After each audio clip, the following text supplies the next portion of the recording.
La Gran Moral Aristóteles libro primero capítulo primero de la naturaleza de la moral siendo nuestra intención tratar aquí de cosas pertenecientes a la moral. Lo primero que tenemos que hacer es averiguar exactamente de qué ciencia forma parte. La moral, a mi juicio, solo puede formar parte de la política. En política no es posible cosa alguna sin estar dotado de ciertas cualidades, quiero decir, sin ser hombre de bien. Pero ser hombre de bien equivale a tener virtudes, y por tanto, si en política se quiere hacer algo, es preciso ser moralmente virtuoso. Esto hace que parezca el estudio de la moral como una parte y aún como el principio de la política, y por consiguiente sostengo que al conjunto de este estudio debe dársele el nombre de política más bien que el de moral. Creo, por lo tanto, que debe tratarse, en primer término, de la virtud, y hacer ver cómo es y cómo se forma, porque ningún provecho se sacará de saber lo que es la virtud si no se sabe también cómo nace y por qué medio se adquiere. Sería un error estudiar la virtud con el único objeto de saber lo que es, porque es preciso estudiarla para saber cómo se adquiere, puesto que en el presente caso queremos, a la vez, saber la cosa y conformarnos nosotros mismos a ella. Y es claro que seremos incapaces de conseguirlo si ignoramos el origen de dónde procede y cómo puede producirse. Por otra parte, es un punto muy esencial saber lo que es la virtud, porque no sería fácil saber cómo se forma y cómo se adquiere. Si se ignorara su naturaleza, como no lo sería el resolver cualquiera cuestión de este género en todas las demás ciencias. Un punto no menos indispensable es saber lo que otros antes que nosotros han podido decir sobre esta materia. El primero que se propuso estudiar la virtud fue Pitágoras, pero no pudo lograr su propósito, porque queriendo referir las virtudes a los números, no creó con esto una teoría especial de las virtudes, pues la justicia, dígase lo que se quiera, no es un número igualmente igual, un número cuadrado. Sócrates, que vino al mundo mucho después que él, trató este punto con más extensión y profundidad, mas tampoco consiguió su objeto. Quiso convertir las virtudes en conocimientos, y es absolutamente imposible que semejante sistema sea verdadero. Los conocimientos solo se forman con el auxilio de la razón, y la razón está en la parte inteligente del alma. Por consiguiente, todas las virtudes se forman, según Sócrates, en la parte racional de nuestra alma. Y así, formando de las virtudes otros tantos conocimientos, suprime la parte irracional del alma, y destruye de un golpe en el hombre la pasión y la virtud moral. Sócrates, desde este punto de vista, no estudió bien las virtudes. Después de estos dos filósofos vino Platón, que dividió muy acertadamente el alma en dos partes, una racional y otra que carece de razón, y a cada una de estas dos partes atribuyó las virtudes que le son realmente propias. Hasta aquí marcha bien, pero después ya no está bien en lo cierto. Mezcla el estudio de la virtud con su tratado sobre el bien, y en este punto no tiene razón, porque no es este el lugar que debe ocupar. Hablando de los seres y de la verdad, ninguna necesidad tenía de hablar de la virtud, porque, en el fondo, estos dos objetos nada tienen de común. Aquí como nuestros predecesores han tocado estas materias, y hasta qué extremo las han llevado, exponiendo lo que tenemos que decir sobre este punto, no haremos sino continuar su obra. Por lo pronto, es preciso tener en cuenta que todo conocimiento y toda facultad ejercida por el hombre tienen un fin, y que este fin es el bien. No hay conocimiento ni voluntad que tenga el mal por objeto. Luego, si el fin de todas las facultades humanas es bueno, es incontestable que el mejor fin pertenecerá a la mejor facultad. Pero la facultad social y política es la facultad mejor en el hombre, y por consiguiente su fin es el bien por excelente. Deberemos, pues, hablar del bien, pero no del bien entendido de una manera absoluta, sino del bien que se aplica especialmente a nosotros. No se trata aquí del bien de los dioses, porque esto requiere un estudio distinto e indagaciones de otro género. El bien de que tenemos que tratar es el bien desde el punto de vista político, para lo cual conviene hacer, desde luego, una distinción. ¿De qué bien se intenta hablar? Porque esta palabra bien no es un término simple, puesto que lo mismo se llama bien a lo que es mejor en cada especie de cosas, y que es, generalmente, lo que es preferible por su propia naturaleza, que aquello cuya participación hace que otras cosas sean buenas. Y entonces entendemos que es la idea del bien. ¿Nos ocuparemos de esta idea del bien o deberemos despreciarla y considerar tan solo el bien que se encuentra realmente en todo lo que es bueno? Este bien efectivo y real es muy distinto de la idea del bien. La idea del bien es cierta cosa separada, que subsiste por sí aisladamente, mientras que el bien común y real de que queremos hablar se encuentra en todo lo que existe. Este bien real no es el mismo que es otro bien que está separado de las cosas, mediante a que lo que está separado y lo que por su naturaleza subsiste por sí mismo jamás puede encontrarse en ninguno de los otros seres. Deberemos, por tanto, ocuparnos con preferencia del estudio de este bien que se encuentra y subsiste realmente en las cosas, y si no es posible desentenderse de él, ¿por qué deberemos estudiarle? Porque este bien efectivamente es común a las cosas. Corno lo prueban la definición y la inducción y así la definición, que se propone explicar la esencia de cada cosa, nos dice que una cosa es buena o que es mala, o que es de tal o cual manera. La definición en este caso nos enseña que el bien tomado en general es lo que es apetecible en sí y por sí, y el bien que se encuentra en cada una de las cosas reales es igual al de la definición. Pero si la definición nos dice lo que es el bien, no hay conocimiento ni facultad alguna que diga de su propio fin que él es bueno. Otra ciencia es la que está llamada a examinar esta cuestión superior. Por ejemplo, ni el médico ni el arquitecto nos dicen que la salud o la casa sean buenas, y se limitan a decirnos, el primero, que da la salud y cómo la da, y el segundo, que construye la casa y cómo la construye. Esto nos prueba claramente que no toca a la política explicar el bien que es común a todas las cosas, porque la política no es más que una ciencia como todas las demás. Y ya hemos dicho que no pertenece a ninguna ciencia ni a ninguna facultad tratar del bien como su fin propio, y, por consiguiente, no compete a la política hablar de este bien común que nos ha dado a conocer la definición, ni tampoco puede ella tratar de este bien común, según nos lo ha revelado el procedimiento de inducción y. ¿Por qué? Porque cuando queremos indicar especialmente un bien cualquiera en particular, podemos hacerlo de dos maneras. Primero, recordando la definición general, podemos hacer ver que la misma explicación que conviene al bien en general conviene también a esta cosa que queremos designar especialmente como buena. En segundo lugar, podemos recurrir al procedimiento de inducción. Por ejemplo, si queremos demostrar que la grandeza de alma es un bien, diremos que la justicia es un bien, que el valor es un bien, y, en general, que todas las virtudes son bienes. Es así que la grandeza de alma es una virtud, luego, la grandeza de alma es un bien. Se ve, pues, que la ciencia política no tiene tampoco que ocuparse de este bien común que conocemos por inducción, porque la misma imposibilidad señalada arriba se ofrecerá en este caso como se ofrece con respecto al bien común dado por la definición, porque entonces la ciencia llegaría a decir también que su propio fin es un bien. Por consiguiente, la política debe tratar del bien más grande, pero, añado yo, del bien más grande con relación a nosotros. En resumen, se ve claramente que ni a una sola ciencia, ni a una sola facultad pertenece hablar del bien en su totalidad y en tal. ¿De dónde nace esto? Nace de que el bien se encuentra en todas las categorías, en la sustancia, en la cualidad, en la cantidad, en el tiempo, en la relación, en el lugar, en una palabra, en todas sin excepción. Pero en cuanto al bien que solo se refiere a un momento dado del tiempo, en la medicina, por ejemplo, solo el médico que conoce, lo mismo que en la náutica solo el marino, y en general, en cada ciencia el sabio que a ella se consagra. En efecto, el médico sabe el momento en que es preciso hacer una amputación, como el marinero sabe el momento en que es preciso hacerse a la vela. Cada uno en su esfera conoce el momento que es bueno para todo aquello que le concierne, y así el médico no podrá conocer ese momento crítico en el arte náutico, como el marinero no lo conocerá en la medicina. No es,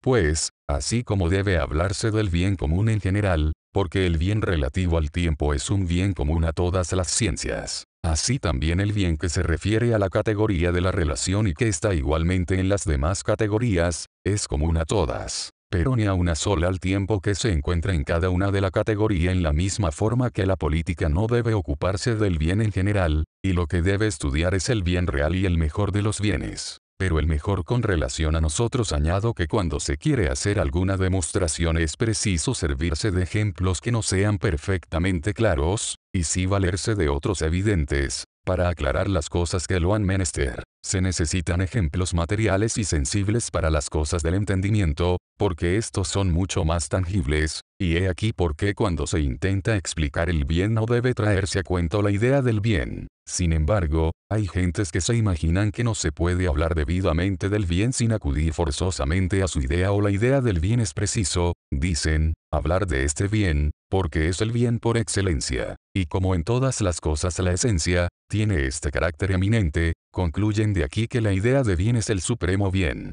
No niego que este razonamiento tenga algo de verdadero, pero la ciencia, el arte político de que aquí se trata, no tiene en cuenta este bien, porque lo que indaga es el bien relativo a nosotros mismos. Así como ninguna ciencia ni arte dice que el fin que se propone es bueno, la política tampoco lo dice del suyo, y por consiguiente no discute ni habla del bien que solo se refiere a la idea, pero se dirá, quizá, que es conveniente y posible partir de este bien ideal como de un principio sólido, y tratar enseguida de cada bien particular. Rechazo este método, porque jamás debe recurrirse a otros principios que los que sean propios de la materia que se va a estudiar. Por ejemplo, para probar que un triángulo tiene sus tres ángulos iguales a dos rectos, sería un absurdo partir del principio de que el alma es inmortal. Este principio nada tiene que hacer con la geometría, y un principio debe ser siempre propio y ligado con su objeto. Y en el ejemplo que acabo de presentar se puede muy bien probar que un triángulo tiene sus tres ángulos iguales a dos rectos sin el principio de la inmortalidad del alma. En la misma forma se pueden estudiar muy bien los demás bienes, sin acordarse de la idea del bien, porque la idea no es el principio propio de este bien especial que se busca y se estudia. Sócrates persigue una sombra cuando quiere convertir las virtudes en otras tantas ciencias. Mejor hubiera sostenido este otro principio de que en la naturaleza nada se hace en vano, y entonces habría visto que si las virtudes son ciencias, como dice, resultaría necesariamente que las virtudes son perfectamente vanas. ¿Y por qué? Porque en todas las ciencias, desde el momento que se sabe de una lo que es uno, no solo conocedor, sino poseedor de ella. Por ejemplo, si se sabe lo que es la medicina, desde aquel acto el que la sabe es médico, y lo mismo en todas las demás ciencias. Pero nada de esto sucede respecto a las virtudes, porque podrá uno saber lo que es la justicia, no por eso se hace justo en el acto, y lo mismo sucede con todas las demás. Y así las virtudes serían perfectamente vanas en esta teoría.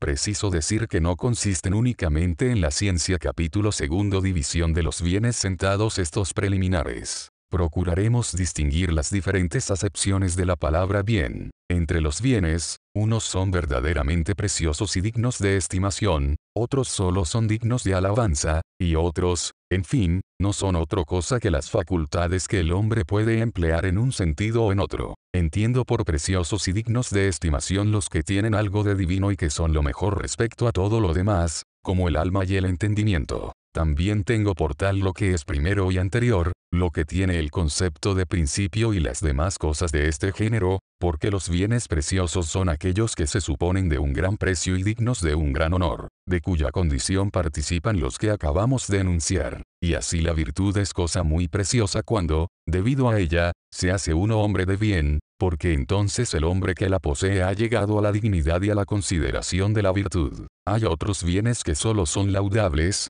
tales son, por ejemplo, las virtudes, porque la alabanza en este caso de las acciones que ellas inspiran. Otros bienes no son más que simples potencias y simples facultades como el poder, la riqueza, la fuerza, la belleza, porque estos bienes son de tal calidad, que el hombre de bien puede hacer de ellos un buen uso, lo mismo que el malvado puede hacerle malo. Por esto digo que existen solo en potencia. Sin embargo, también son bienes, porque la estimación que se da a cada uno de ellos se gradúa por el uso que de ellos hace el hombre de bien y, no por el que hace el hombre malo. Además, los bienes de este género deben, las más de las veces, su origen al azar que les produce. En este caso, por lo común, están la riqueza y el poder, lo mismo que todos los otros bienes que se colocan en la categoría de simples poderes. Puede contarse también una cuarta y última clase de bienes, la de los que contribuyen a mantener y hacer el bien, como, por ejemplo, la gimnasia para la salud,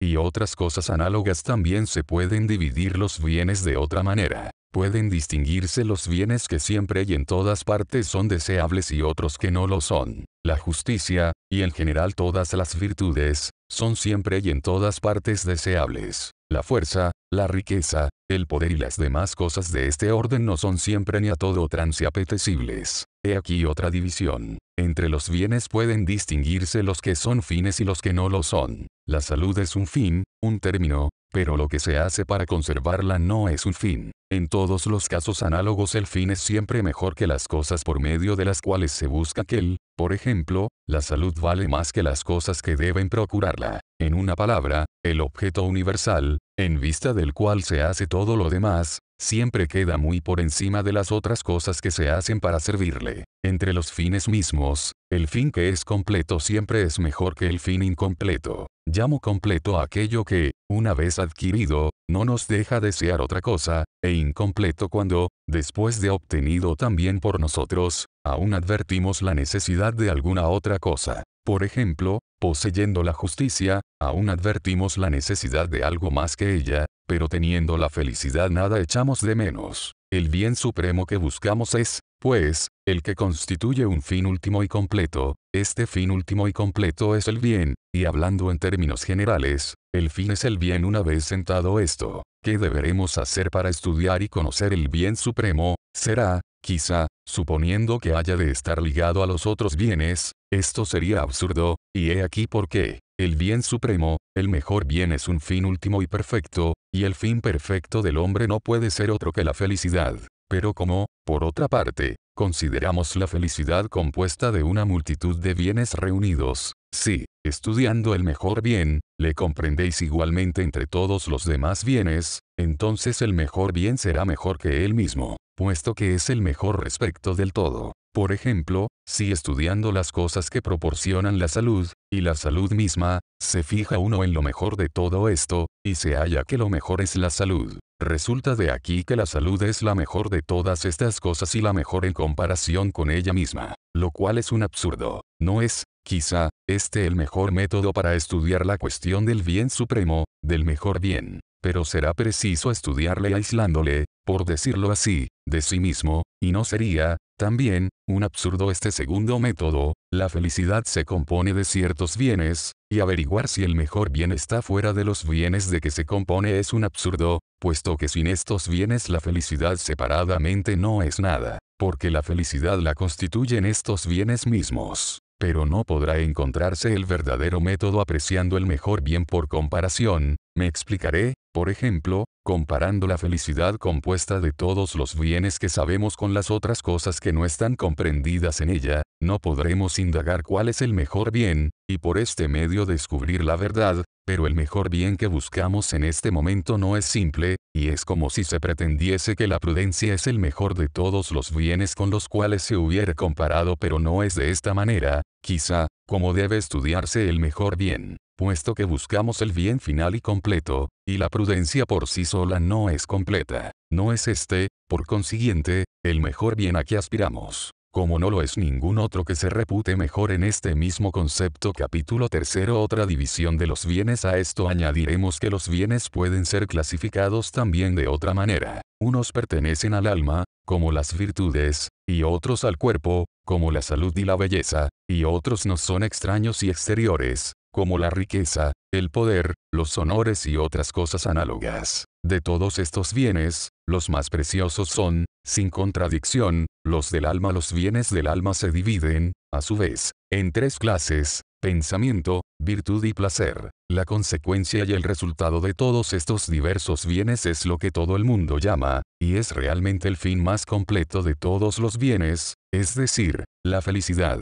Siendo en nuestra opinión la felicidad una cosa idéntica a obrar bien y conducirse bien. Pero el fin nunca es simple porque es siempre doble. En ciertas cosas es el acto mismo, el uso lo que es su fin, a manera que, respecto a la vista, el uso actual es preferible a la simple facultad. El uso es aquí el verdadero fin, y nadie querría la vista, a condición de no ver y tener cerrados perpetuamente los ojos. La misma observación tiene lugar respecto del oído y de todos los demás sentidos. En todos los casos en que hay uso y facultad, el uso es siempre mejor y más apetecible que la facultad y la simple posesión, porque el uso y el acto constituyen por sí mismos un fin, mientras que la facultad y la sobreposesión solo existen en virtud del uso. Si se echa una mirada sobre todas las ciencias, se verá, por ejemplo, que no es una ciencia que hace la casa y otra ciencia la que la hace buena, sino que es únicamente la arquitectura la que hace ambas cosas. El mérito del arquitecto consiste precisamente en hacer bien la obra que ejecuta. Y lo mismo sucede en todas las demás cosas. Capítulo cuarto de la felicidad. Después de lo dicho, es preciso tener en cuenta que nosotros no vivimos realmente mediante ningún otro principio sino el de nuestra alma. La virtud está en el alma, y cuando decimos que el alma hace tal cosa, esto equivale a decir que es la virtud del alma la que la hace.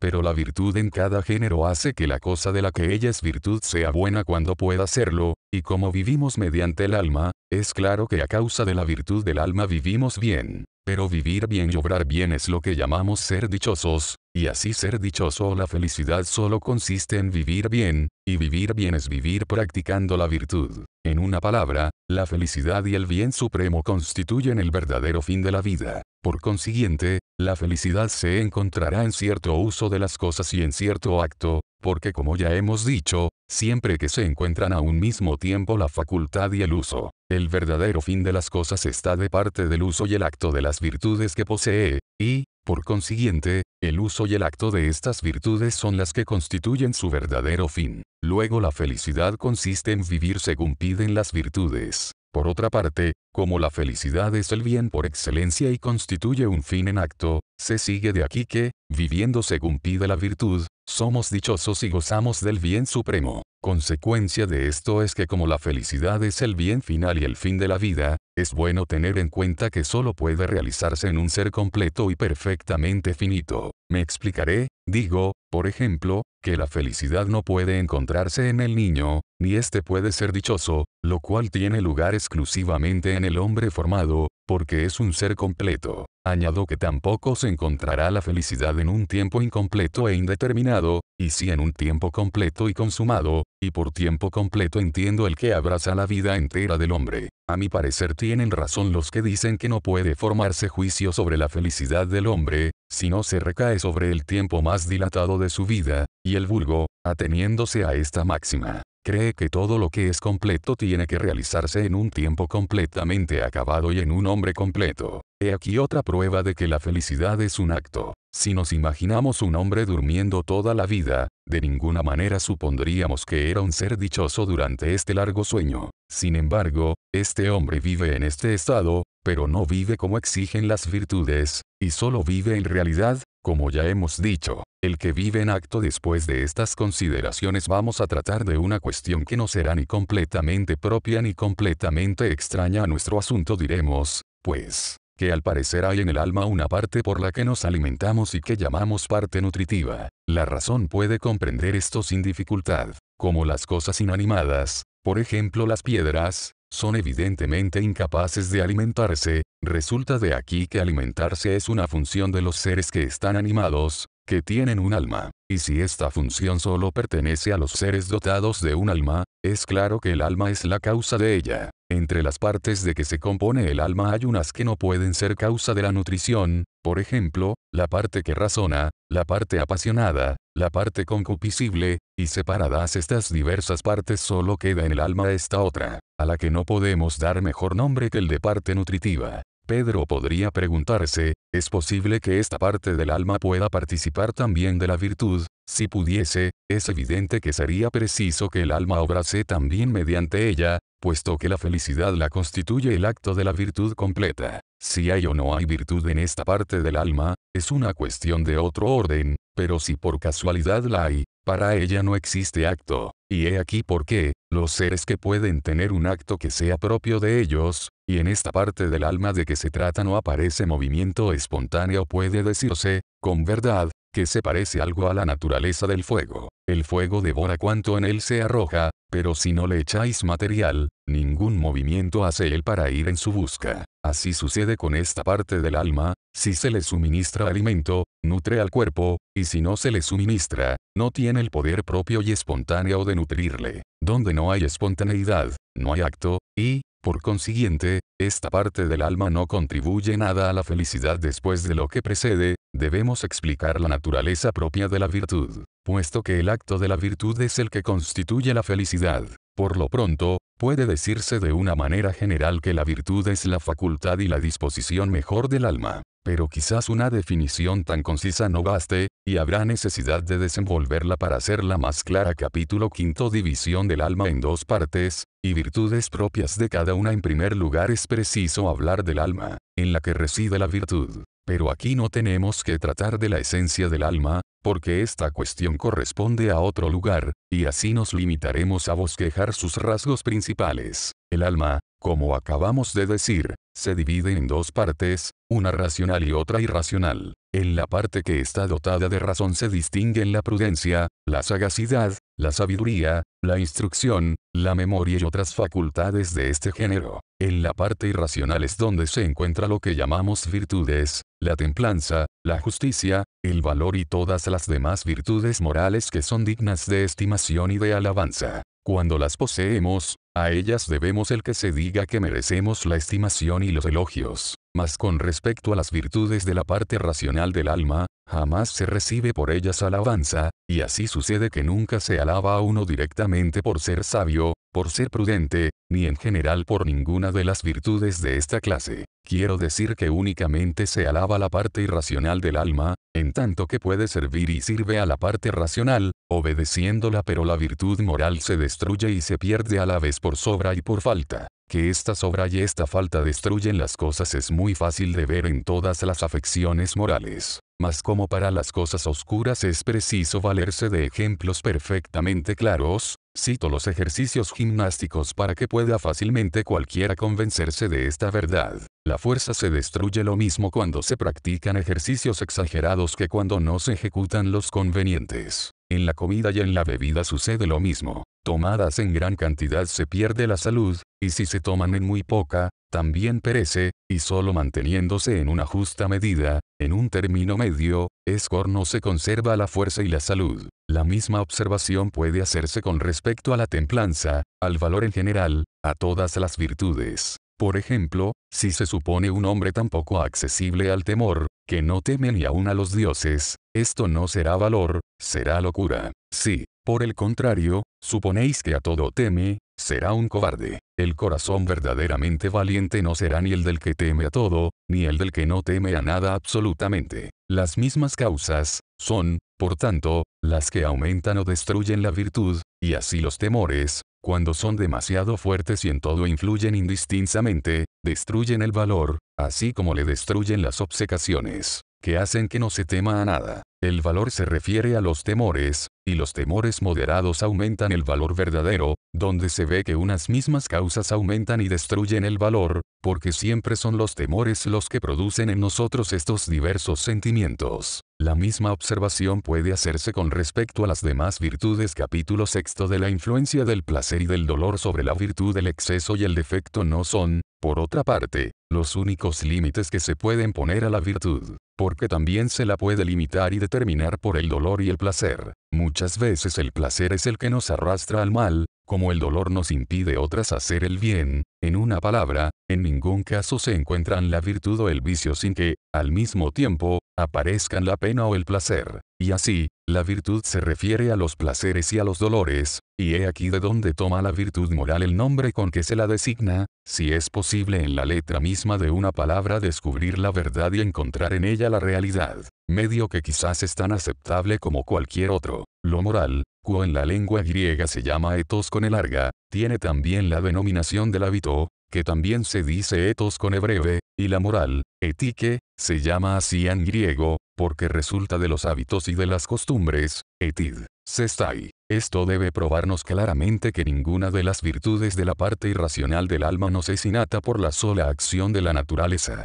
No hay cosa que sea de tal naturaleza que pueda por el hábito hacerse distinta que lo que es. Por ejemplo, la piedra y en general, todos los cuerpos pesados, todos los cuerpos graves, se dirigen naturalmente hacia abajo. Podrá arrojarse una piedra al aire y acostumbrarla en cierta manera a subir, pero jamás irá suyo hacia arriba, sino que irá siempre hacia abajo. Lo mismo sucede en todos los demás casos de esta clase. Capítulo séptimo. De los diversos fenómenos del alma. Sentado esto, y puesto que queremos estudiar la naturaleza de la virtud, es preciso averiguar todo lo que hay en el alma y todos los fenómenos que en ella se producen. Hay tres cosas en el alma: afecciones o pasiones, facultades y disposiciones, de suerte que la virtud debe ser una de estas tres cosas. Las pasiones o afecciones son, por ejemplo, la cólera, el temor, el odio, el deseo, la envidia, la compasión y todos los demás sentimientos de esta clase, que de ordinario tienen por compañeros inevitables la pena y el placer.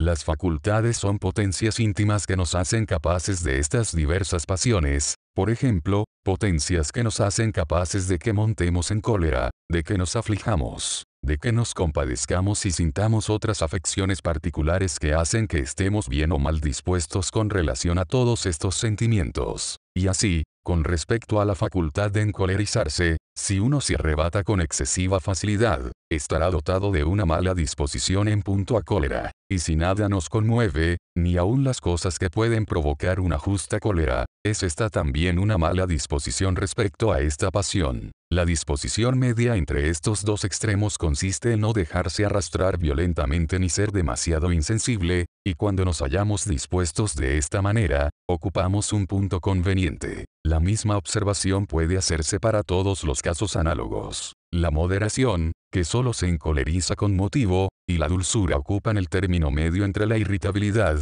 que nos lleva incesantemente a la cólera, y la indiferencia, que hace que no nos irritemos jamás. La misma observación tiene lugar respecto de la fanfarronería que se alaba de todo, y del disimulo que no descubre las cosas. Fingir tener más que se tiene es lo propio del fanfarrón. Fingir tener menos es lo propio del hombre disimulado. Entre estos extremos están la franqueza y la verdad, que ocupan el término medio. Capítulo octavo de las disposiciones. Lo mismo sucede con todos los demás sentimientos. Con respecto a ellos, la función propia de la disposición moral consiste en que estemos bien o mal dispuestos respecto de las diversas cosas que estos sentimientos provocan. Estar bien dispuesto significa no incurrir en el exceso, ni en el defecto, y así la disposición es buena respecto a las cosas que pueden merecer alabanza, cuando se mantiene en esta especie de término medio. La disposición es mala cuando se incurre en el exceso o en el defecto, puesto que la virtud cuando ocupa el medio entre las afecciones, y que las afecciones o, en otros términos, las pasiones del alma son penas o placeres. No hay virtud sin placer o sin pena. Esto nos prueba también, de una manera general, que la virtud tiene relación con las penas y con los placeres del alma. Podría objetarse a esta teoría que hay también otras pasiones respecto de las que no consiste el vicio ni en el exceso ni en el defecto, por ejemplo, el adulterio. El hombre que le comete no puede seducir más o menos a las mujeres libres que ha perdido. Pero al hacer esta objeción no se echa de ver que este vicio y cualquiera otro análogo que pudiera citarse están comprendidos en el placer culpable de la relajación, y que, presentado desde este punto de vista, sea un exceso, sea un defecto, es reprensible del mismo modo que todos los demás. Capítulo noveno. El defecto y el exceso son lo contrario del término medio en que consiste la virtud. Después de lo dicho es necesario explicar qué es lo contrario de este término medio en que consiste la virtud. Es el exceso, es el defecto, hay ciertos medios cuyo contrario es el defecto, hay otros en que es el exceso. Y así, lo contrario del valor no es la temeridad, que es un exceso, es la cobardía, que es un defecto. No sucede así respecto a la templanza, que es un medio entre la corrupción sin freno y la insensibilidad en lo que concierne al placer, puesto que lo contrario no es la insensibilidad, que es un defecto, y así la corrupción, que es un exceso. Por lo demás, pueden los dos extremos ser, a la vez, contrarios al medio, lo mismo el exceso que el defecto, porque el medio incurre en defectos relativamente al exceso e incurre en exceso relativamente al defecto. Esto nos explica por qué los pródigos tienen por faltos de generosidad a los hombres generosos, y por qué los que no son generosos tratan a los que lo son como si fueran verdaderamente pródigos. Así como los temerarios y los imprudentes consideran a los valientes como cobardes, y los cobardes llaman a los valientes temerarios y locos. Dos motivos hay para que se consideren el exceso y el defecto como los contrarios del término medio. Por de pronto puede mirarse solo a la cosa misma, y ver a cuál de los dos extremos se aproxima o de cuál se aleja el medio. Por ejemplo, se puede preguntar si es la prodigalidad o la avaricia la que más se aleja de la verdadera generosidad, y como la prodigalidad parece aproximarse más a la generosidad, resulta que está la avaricia más distante del medio. Las cosas más lejanas del medio parecen igualmente las más contrarias. Si solo nos atenemos a la cosa misma, el defecto, en este caso, parecerá más contrario al medio que el otro extremo, pero hay un segundo recurso para apreciar estas diferencias, y es el siguiente. Las tendencias a que más nos arrastra la naturaleza son también las más contrarias al medio. Por ejemplo, la naturaleza nos arrastra al desarreglo y a la disipación más que a la economía y a la templanza. Las tendencias que son naturales no hacen más que aumentarse más y más, y las cosas a que sin cesar nos inclinamos y nos entregamos mucho más a la disipación que a la templanza. Y entonces el exceso y no el defecto es el que aparece como más contrario al medio, porque la disipación es lo contrario a la prudencia, y es un exceso culpable. Hemos estudiado, pues, la naturaleza de la virtud, y hemos visto que es una especie de medio en las pasiones del alma.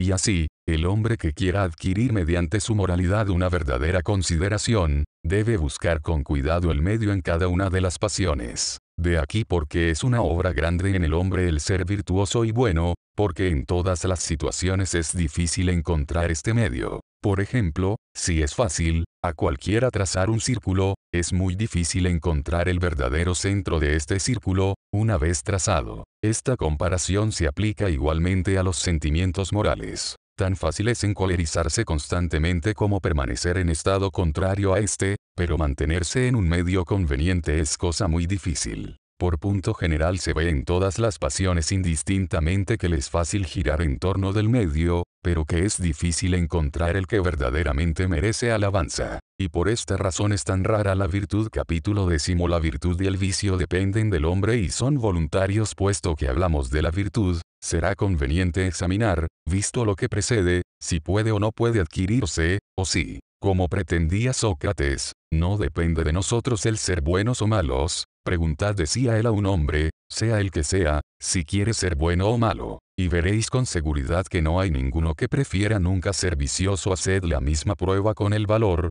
con la cobardía y con todas las demás virtudes, y tendréis siempre el mismo resultado. Sócrates deducía de aquí que, si hay hombres malos, lo son a pesar suyo, y, por consiguiente, que los hombres, a su juicio, son virtuosos sin la menor intervención de ellos mismos. Este sistema, diga lo que quiera Sócrates, no es verdadero, pues de serlo, para que el legislador prohíbe las malas acciones y ordena las buenas y virtuosas, porque impone penas al que comete acciones malas o no cumple con las buenas que le prescribe, bien insensato sería el legislador que dictara leyes sobre cosas cuyo cumplimiento no depende de nuestra voluntad. Pero no hay nada de eso, porque de los hombres depende ser buenos o malos, y lo prueban las alabanzas y reprensiones de que son objeto las acciones humanas. La alabanza va dirigida a la virtud y la represión al vicio, y es claro que ni la una ni la otra podrían aplicarse a actos involuntarios. Por consiguiente, desde este punto de vista depende de nosotros hacer el bien o hacer el mal. Se ha intentado hacer una especie de comparación para probar que el hombre no es libre.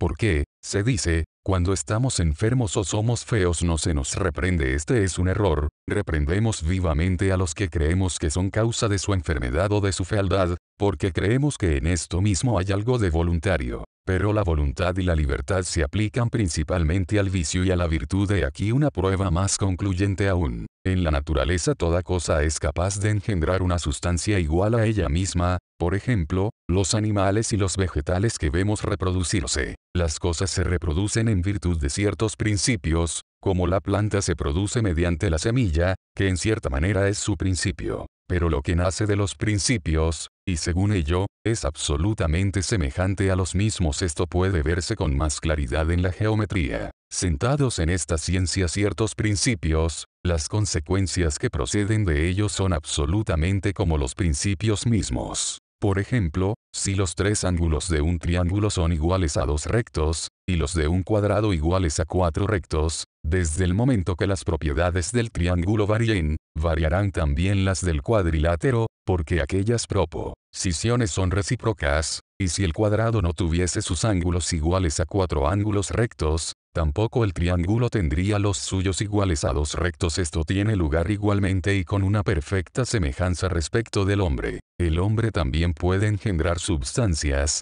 y, en virtud de ciertos principios y de ciertos actos que ejecuta, puede producir las cosas que produce. Ni como podría suceder de otra manera, ninguno de los seres inanimados puede obrar en el verdadero sentido de esta palabra, así como entre los seres animados ninguno obra realmente, excepto el hombre. Por consiguiente, el hombre produce actos de cierta especie. Pero como los actos del hombre mudan sin cesar a nuestros ojos, y jamás hacemos idénticamente las mismas cosas, y como, por otra parte, los actos producidos por nosotros lo son en virtud de ciertos principios, es claro que tan pronto como los actos mudan, los principios de estos actos mudan también, como lo hemos hecho ver en la comparación tomada de la geometría. El principio de la acción, buena o mala, es la determinación, es la voluntad y todo lo que en nosotros obra según la razón. Pero la razón y la voluntad, que inspiran nuestros actos, mudan también, puesto que nosotros hacemos que muden nuestros actos con plena voluntad.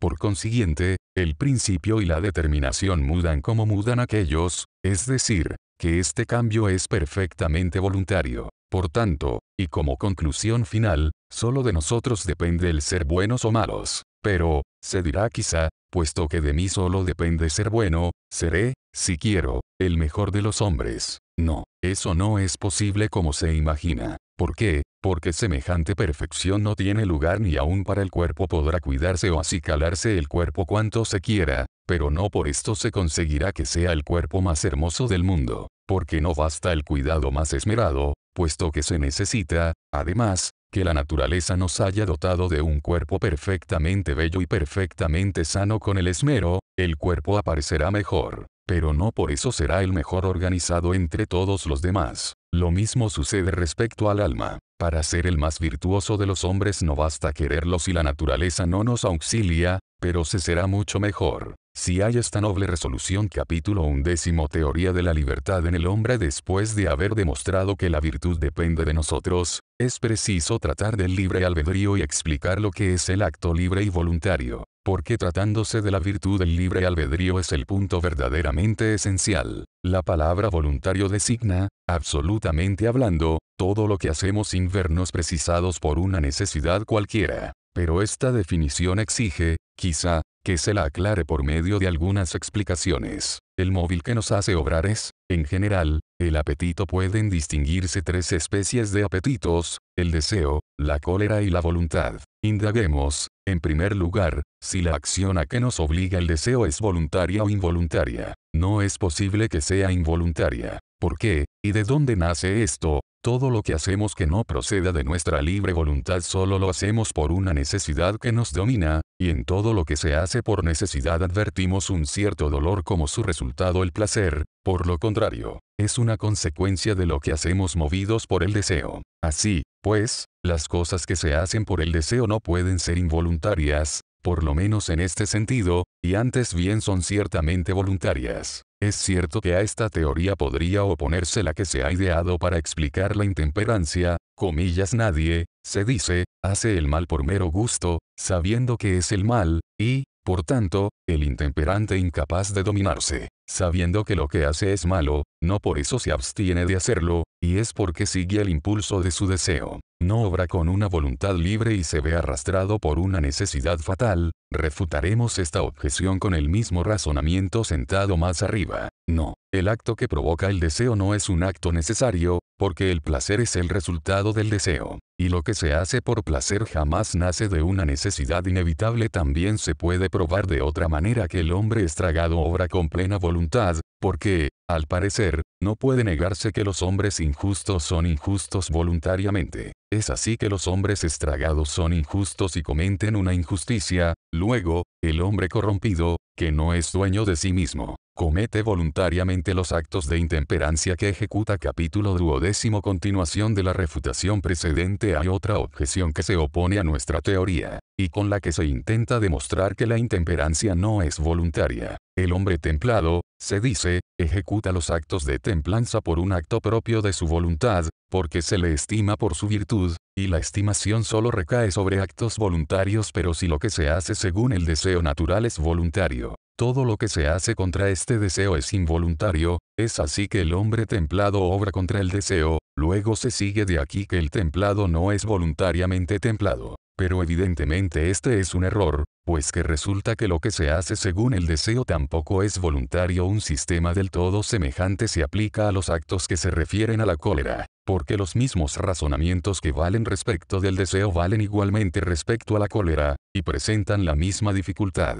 Puesto que se puede ser templado e intemperante en punto a la cólera, la última de las especies que hemos distinguido entre los apetitos es la voluntad, y nos falta indagar si es libre. Los hombres desarreglados y los intemperantes quieren hasta cierto punto los actos culpables a que se precipitan, y puede decirse, por tanto, que tales hombres hacen el mal queriéndolo, pero se objetará aún. Nadie hace voluntariamente el mal sabiendo que es mal. Es así que el intemperante, que sabe bien que lo que hace es malo, no obra con voluntad, luego, no es libre, y la voluntad tampoco lo es. Con este precioso razonamiento se suprimen radicalmente el desorden y el hombre desordenado. Si el intemperante no es libre, no es reprensible, pero el intemperante es reprensible, luego, obra voluntariamente, luego, la voluntad es libre. Por lo demás, como en todo esto aparecen razonamientos contradictorios, será bueno explicar con mayor claridad qué es el acto voluntario y libre. Capítulo 13. Definición de la fuerza o violencia. Expliquemos, ante todo,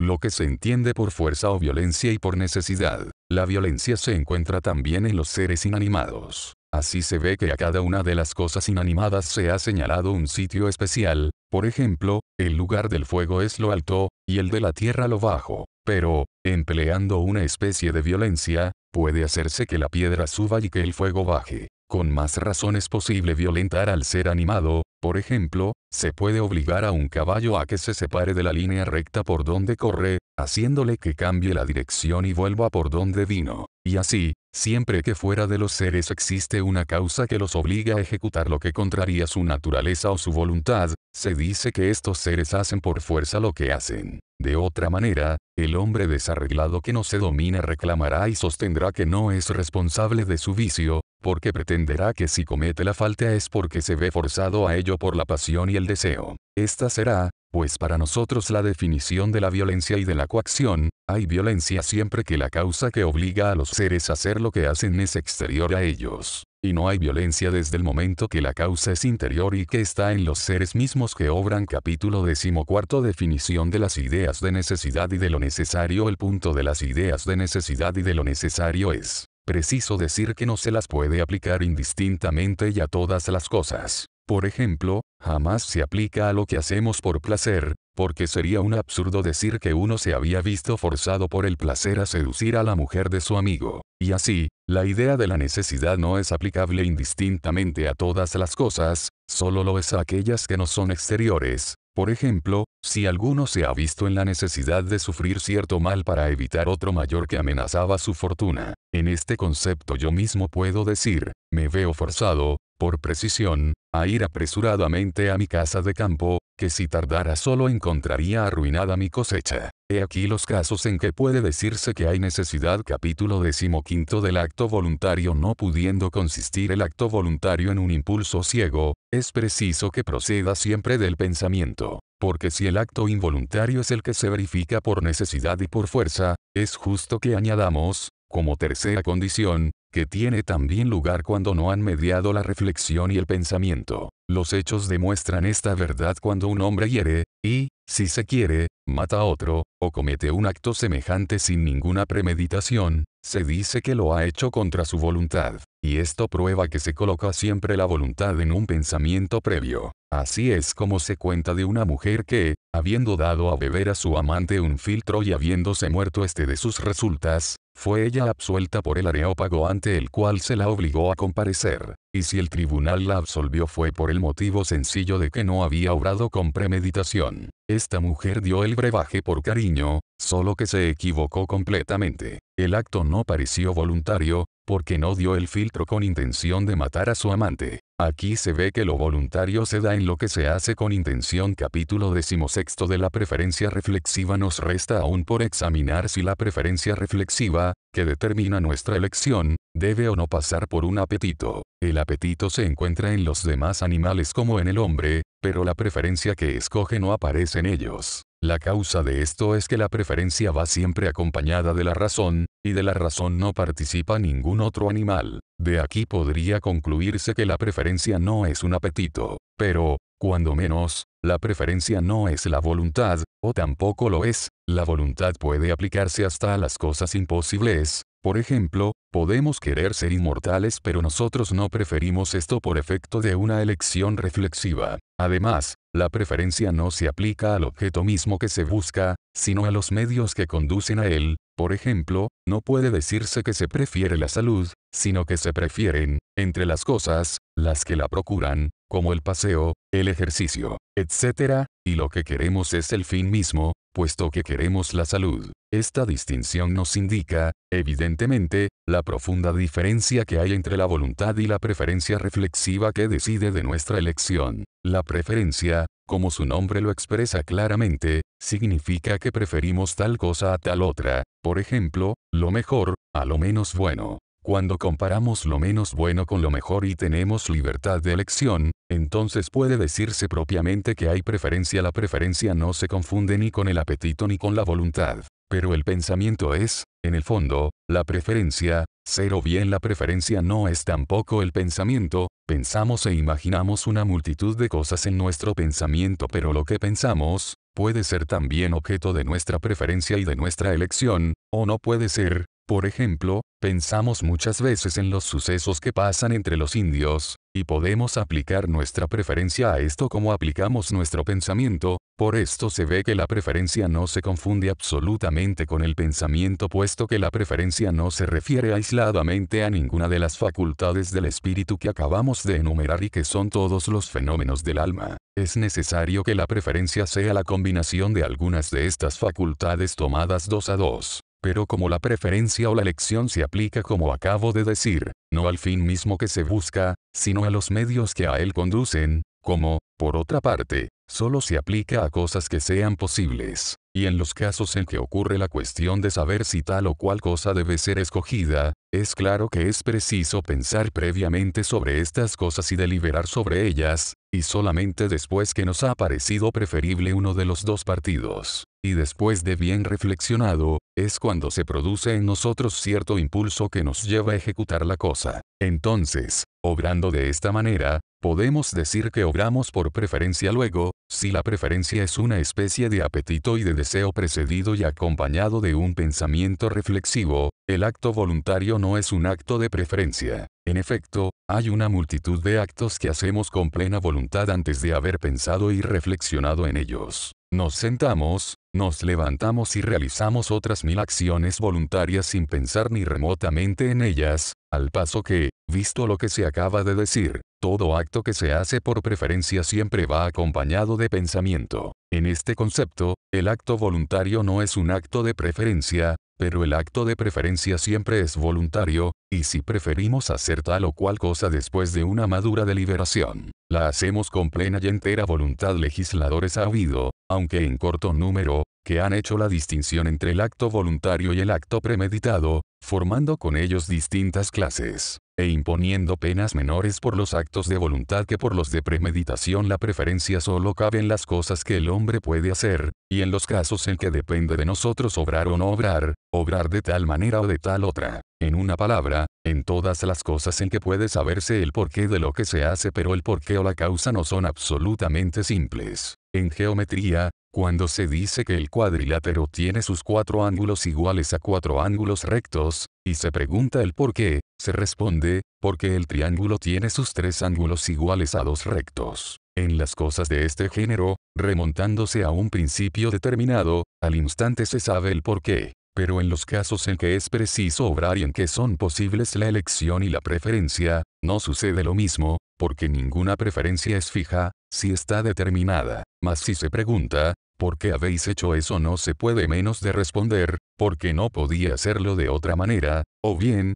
porque tuve eso por mejor. Se escoge el partido que parece mejor solo en vista de las circunstancias, porque estas son las que nos deciden a obrar. Además, en las cosas de este género es posible la deliberación para saber cómo se debe obrar. Pero es muy distinto cuando se trata de cosas que se saben a ciencia cierta. No hay precisión de deliberar para saber cómo se escribe el nombre de Arquicles, porque su ortografía lo dice, y se sabe positivamente cómo debe escribirse. Si en esto se comete una falta, no está en el espíritu, estará únicamente en el acto mismo de escribir. Y es que en todos los casos en que no cabe error en el espíritu no se delibera, y solo en las cosas en que la manera como éstas deben de ser no está exactamente determinada es cuando puede tener lugar el error. Pero la indeterminación se encuentra en todas las cosas que el hombre puede hacer, y en todas aquellas en que puede ser la falta doble y en dos sentidos diferentes. Nos engañamos en las cosas que tocan a la acción, y, por consiguiente, también en las cosas que se refieren a las virtudes. Fijos los ojos en la virtud, nos extraviamos, sin embargo, en los caminos que no son naturales y conocidos. Entonces puede encontrarse la falta lo mismo en el exceso que en el defecto, y podemos vernos arrastrados a uno o a otro de estos extremos por el placer o por el dolor. El placer nos arrastra a obrar mal, y el dolor a huir del deber y del bien. Capítulo 17. Continuación de la teoría precedente. Añado a lo dicho que el pensamiento no se parece en nada a la sensación. La vista no puede hacer absolutamente otra cosa que ver, ni el oído otra cosa que oír, y así no cabe deliberación para saber si es preciso oír o ver por el oído. En cuanto al pensamiento, es cosa muy distinta, porque puede hacer tal o cual cosa, y aquí tiene ya lugar la deliberación. Es posible engañarse en la elección de los bienes que no constituyen directamente el fin que se busca, porque con respecto al fin mismo todos están perfectamente de acuerdo. Por ejemplo, todo el mundo conviene en que la salud es un bien, pero cabe engaño con respecto a los medios que conducen a este fin, y así se pregunta si es bueno para la salud comer o no comer tal o cual cosa. El placer y la pena son, principalmente, los que en estos casos nos hacen incurrir en equivocaciones y en faltas, porque huimos siempre de la última y corremos tras el primero. Ahora que ya sabemos en qué y cómo son posibles el error y la falta, es preciso que digamos a qué va unida y a qué aspira la virtud. Es al fin mismo, es solo a las cosas que conducen a él, por ejemplo, es al bien mismo a que se aspira, o, simplemente a las cosas que contribuyen al bien, pero, ante todo, ¿qué es lo que toca hacer a la ciencia en este punto? Pertenece a la ciencia de la arquitectura definir bien el fin que se propone al hacer una construcción, o solo le corresponde conocer los medios que conducen a este fin. Fijo bien que no es otro que el de hacer una casa sólida. Solo al arquitecto toca procurar y encontrar todo lo que se necesita para realizar su obra. La misma observación puede hacerse respecto a todas las demás ciencias. Lo mismo deberá suceder respecto a la virtud, es decir, que su verdadero objeto será ocuparse del fin que debe constantemente proponerse como bueno y como posible, más bien que de los medios que conducen a este fin. Solo el hombre virtuoso sabe procurar y encontrar lo que constituye este fin, y lo que debe hacer para alcanzarlo. Es, pues, muy natural que la virtud se proponga este fin, que es propio de ella, en todas estas cosas en que el principio de lo mejor es, a la vez, el que puede realizarlo y el que puede proponerlo. Por consiguiente, la virtud es lo mejor que hay en el mundo, porque por ella se hace todo lo demás y porque es la que contiene el principio de todo. Las cosas que contribuyen al fin que uno se propone están solo hechas para este fin. Por el contrario, el fin mismo representa, en cierta manera, el principio en vista del cual se hacen las demás cosas en la medida en que cada una de ellas se relaciona con aquel. Así se verifica respecto a la virtud, puesto que siendo el principio mejor y la mejor causa, aspira al fin mismo con preferencia a las cosas secundarias que conducen a él. Capítulo 18. El verdadero fin de la virtud es el bien. El verdadero fin de la virtud es el bien, y la virtud aspira más a este fin que a las cosas que lo deben producir, mediante a que estas cosas mismas forman parte de la virtud. Por verdadera que sea esta teoría, si se intentara generalizarla, podría llegar a ser absurda. Por ejemplo, en pintura podría ser uno un excelente copista, sin merecer por esto la menor alabanza, a no ser que se dedicara exclusivamente a hacer copias perfectas. Pero lo propio de la virtud, hablando absolutamente, es proponerse siempre el bien. Mas, se dirá quizá, ¿No habéis sentado antes que el acto vale más que la virtud misma, porque ahora concedéis a la virtud como su más preciosa condición, no lo que produce el acto, sino aquello en lo que no cabe acto posible sin duda? Lo dijimos, y ahora repetimos lo mismo. Sí, el acto es mejor que la simple facultad. Al observar a un hombre virtuoso, solo podemos juzgarle por sus acciones, porque es imposible ver directamente la intención que pueda tener. Si pudiéramos siempre conocer en los pensamientos de nuestros semejantes su relación con el bien, el hombre virtuoso nos aparecería tal como es, sin tener necesidad de obrar, puesto que hemos enumerado, al hablar de las pasiones, algunos de los medios que constituyen la virtud. Es preciso que digamos a cuáles de aquellas se aplican estos medios. Capítulo 19 del valor. Por lo pronto, hallándose el valor en relación con la audacia y con el miedo, es bueno saber con qué especies de miedo y de audacia se relaciona el que teme perder su fortuna. Es un cobarde solo por este hecho, y si uno se manifiesta firme cuando le ocurre una pérdida de dinero, es por esto un hombre valiente. Más aún, basta que uno tenga miedo o que se mantenga firme en una enfermedad para decir que en un caso es cobarde y que en otro es valiente. El valor no consiste en estas dos clases de miedo y de serenidad. Tampoco consiste en despreciar el rayo y los truenos, y todos los demás fenómenos terribles que están fuera del alcance humano. Despreciarlos no es ser valiente, es ser un loco. Y así, el verdadero valor se manifiesta solo cuando recae sobre cosas respecto de las que es lícito al hombre tener miedo y audacia, y entiendo por tales las cosas que la mayor parte o todos los hombres temen. El que permanece firme en tales situaciones es un hombre de valor sentado. Esto, como el hombre puede ser valiente de mil maneras, es necesario averiguar ante todo en qué consiste precisamente el ser valiente. Hay hombres valientes por hábito, como lo son los soldados, porque saben por experiencia que en tal lugar, en tal momento y en tal situación no se va absolutamente a correr ningún peligro. El hombre que cuenta con todas estas seguridades y que por este motivo espera a los enemigos a pie firme, no por esto es valiente, porque si no se reunieran todas las condiciones que en tales casos se requieren, no sería capaz de esperar al enemigo. Por consiguiente, no se deben llamar valientes los que lo son por efecto del hábito y la experiencia. Y así, Sócrates no tuvo razón para decir que el valor es una ciencia, porque la ciencia no se hace tal sino adquiriendo la experiencia de ella por el hábito. Pero nosotros no llamamos valientes a los que solo arrostran los peligros por efecto de su experiencia, ni ellos mismos se atreverían a darse este nombre. Por consiguiente, el valor no es una ciencia. Puede uno hasta ser valiente por lo contrario de la experiencia. Cuando no se sabe por la experiencia personal lo que puede suceder, puede uno estar al abrigo del temor, a causa de su inexperiencia, y, ciertamente, tampoco puede tenerse por valientes a los de esta clase. Hay otros que parecen valientes por la pasión que los anima, por ejemplo los amantes, los entusiastas, etc. Tampoco son estos hombres de valor, porque si se les arranca la pasión de que están dominados, cesan en el acto de ser valientes. El hombre de verdadero valor debe ser siempre valiente. Esta es la razón por que no se atribuye valor a los animales. Por ejemplo, no se puede decir que los jabalíes son valientes, porque se defienden llenos de irritación a causa de las heridas que reciben. El hombre valiente no puede serlo bajo la influencia de la pasión. Hay otra especie de valor que podría llamarse social y político. Vemos hombres que arrostran los peligros por no tener que ruborizarse ante sus conciudadanos, y se nos presentan como si tuvieran valor. Puedo invocar aquí el testimonio de Homero cuando hace decir a Héctor: Polidamas por de pronto me llenará de injurias. El bravo Héctor ve así en su interior un motivo para combatir. Tampoco en nuestra opinión es este el verdadero valor, y una misma definición no podría aplicarse a todas estas clases de valor siempre que suprimiendo un cierto motivo que hace obrar,